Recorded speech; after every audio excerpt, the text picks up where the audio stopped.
El desarrollo embrionario de las aves dura aproximadamente 21 días, pero puede variar entre especies. A continuación, una descripción generalizada de su desarrollo embrionario. Día 1. Después de la fertilización, el huevo contiene una pequeña mancha blanca llamada blastodermo, que representa la región donde se desarrollará el embrión. En este momento no se ha formado aún el sistema digestivo.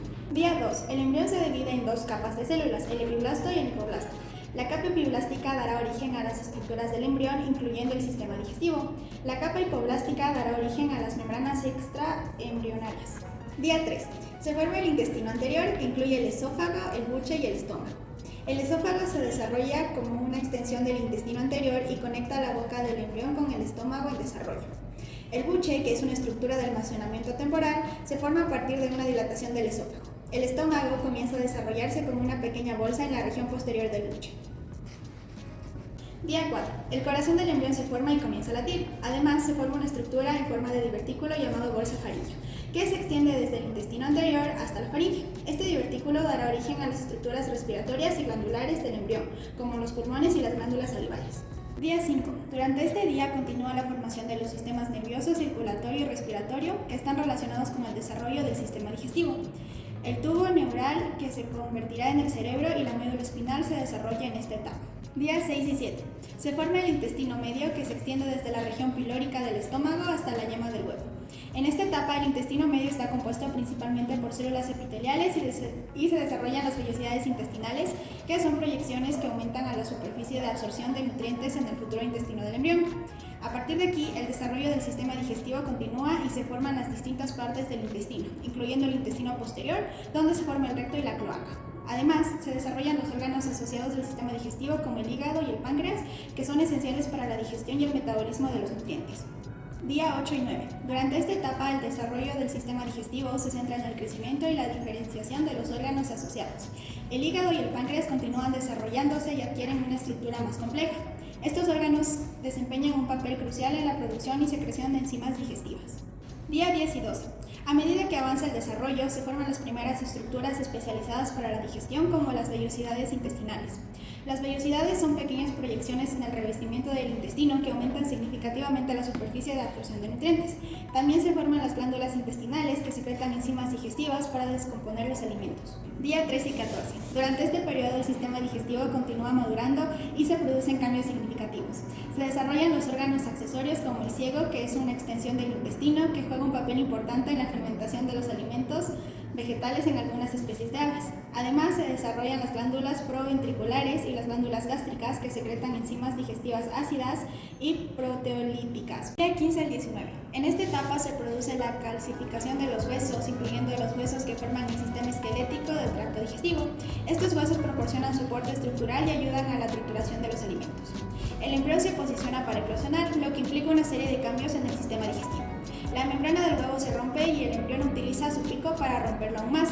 Comienza a tragar el líquido amniótico, lo que estimula el funcionamiento del sistema digestivo y prepara al embrión para comenzar a digerir alimentos una vez que haya eclosionado. Día 20 y 21. El pollo recién nacido emerge del huevo. En este momento, el sistema digestivo del pollito está completamente formado y funcional. Está listo para comenzar a alimentarse y digerir los alimentos externos. A continuación voy a hablar de la anatomía del sistema digestivo. Comenzamos con el pico, que tiene la función de recoger y triturar los alimentos antes de entrar al sistema digestivo. Está hecho por queratina principalmente, sin embargo puede tener calcio y otros minerales. La cavidad oral está compuesta por un techo, que tiene paladar duro, y también tiene escotadura coanal, que es la encargada de hacer que las aves respiren mientras comen, pues cuando lo hacen, los movimientos de la lengua y faringe empujan todo el alimento a esta escotadura, permitiendo que el aire fluya desde las fosas nasales a los pulmones. También tienen mejillas, o conocidas como lores, que tienen glándulas de los ángulos de la boca para poder producir saliva, conocida como preening, que es la que limpia el plumaje y lo mantiene en buen estado. También nos encontramos con el suelo de la cavidad oral, que está compuesta por la lengua, que está hecha de cartílago para poder atrapar a sus presas, con papilas gustativas para poder detectar sabores. Por lo general, la lengua se adapta a la forma del pico y puede ir provista de papilas filiformes. Las glándulas linguales ayudan principalmente a secretar la saliva para que puedan tragar y hacer digestión. A continuación, el esófago, que es relativamente corto y ancho. Es una parte del tracto digestivo de las aves que conecta la boca con el estómago. Es un tubo muy muscular que se extiende desde la parte posterior de la lengua hasta el inicio de su buche. La función principal es el transporte de los alimentos desde la boca hasta este mismo buche dicho antes, a través de contracciones musculares muy coordinadas. Permite almacenar alimentos durante un tiempo determinado antes de pasar al estómago. A continuación, el buche, que se utiliza para almacenar temporalmente los alimentos antes de que se muevan al estómago. El buche puede expandirse mucho para acomodar grandes cantidades de alimentos, pero también puede contraerse y ayudar a moler y suavizar los alimentos. Voy a hablar del estómago, que se divide en dos partes, el proventrículo y la molleja. El proventrículo o región glandular inicia el proceso de digestión de proteínas. Presenta una pared rica en glándulas que segregan moco, enzimas de pepsinógeno y ácido clorhídrico. Este último componente en las aves carnívoras o rapaces. La molleja o parte muscular es un órgano que permite moler alimentos fibrosos y semillas. Suele alojar granos de arena y piedras para favorecer el triturado de alimento, lo que funcionalmente suple la carencia de dientes en las aves. Su pared muscular es más potente en las granívoras que en las carnívoras, y su mucosa segrega una sustancia queratinizada que las protege de los posibles daños que pueden causar los guijarros y piedrecillas digeridas. Voy a hablar del intestino delgado, que está compuesto por duodeno, yeyuno e ilio. El duodeno es la principal sección del intestino delgado y está ubicado justo después del estómago. Es responsable de la mayoría de la digestión química y la absorción de nutrientes, y es donde los conductos biliar y pancreático liberan enzimas digestivas para ayudar en la digestión. El yeyuno de las aves es una sección delgada y larga del intestino delgado, que se extiende desde el duodeno terminal hasta el ilio. Tiene pliegues circulares y vellosidades intestinales que aumentan significativamente la superficie de absorción.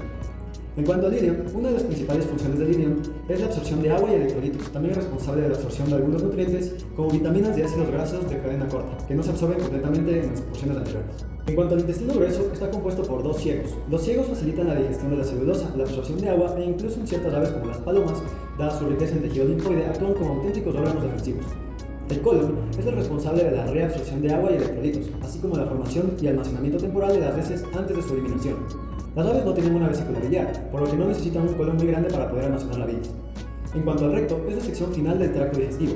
Almacena temporalmente las heces antes de su eliminación y está dividido en dos secciones principales, el colon descendente y el recto, que cuenta con glándulas que secretan moco y otros fluidos. Por último, el páncreas, que también es parte del sistema digestivo y secreta enzimas que ayudan a descomponer los alimentos y las moléculas grandes en nutrientes más pequeños para que puedan ser absorbidos y utilizados por el cuerpo.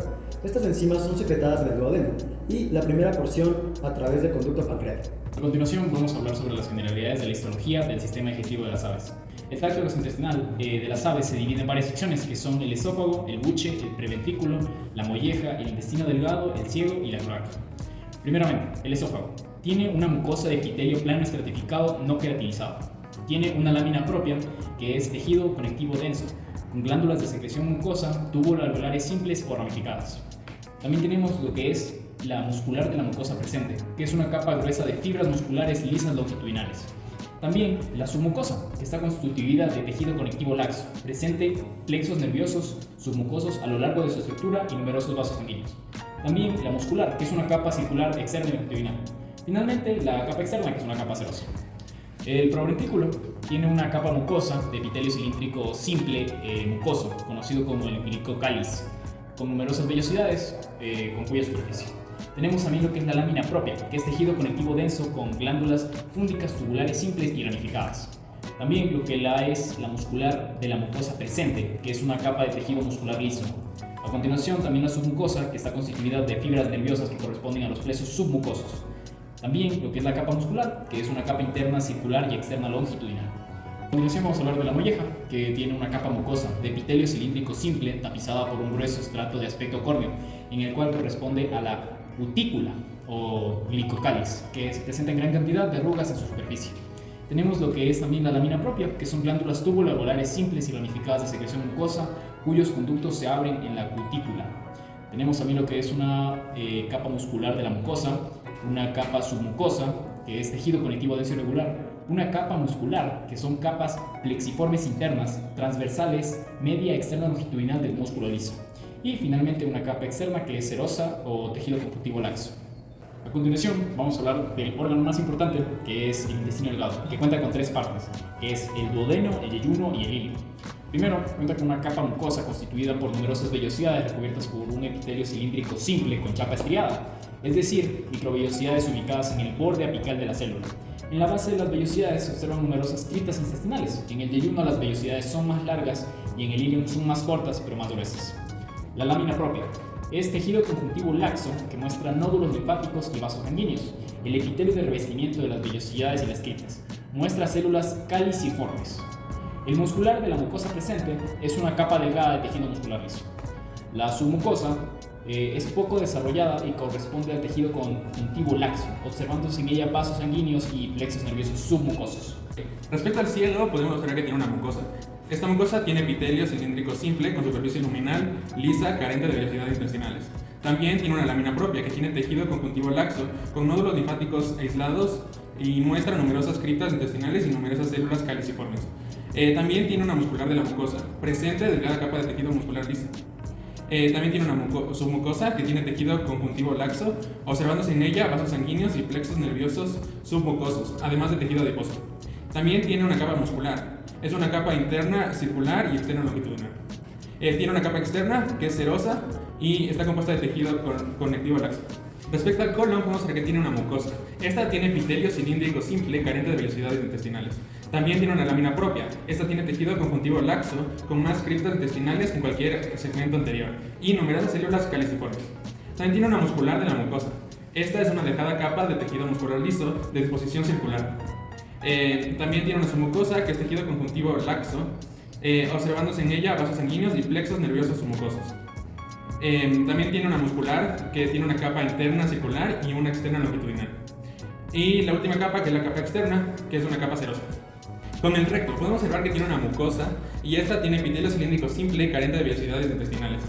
También tiene una lámina propia. Esta tiene tejido conjuntivo laxo con menos criptas intestinales y numerosas células caliciformes. También tiene una muscular de la mucosa. Esta es una delgada capa de tejido muscular liso. Su submucosa tiene tejido conjuntivo laxo, observándose en ella vasos sanguíneos y plexos nerviosos submucosos, además de tejido adiposo. En su capa muscular hay una capa interna que es circular y una capa externa que es longitudinal. Y su última capa, que es la externa, que es una capa serosa con tejido conectivo laxo. La cloaca es una cavidad común situada en la parte final del tracto gastrointestinal de las aves, que también se sitúa para la eliminación de los productos de desecho y la reproductiva. Su revestimiento interno está formado por un epitelio cilíndrico simple y una capa de músculo liso.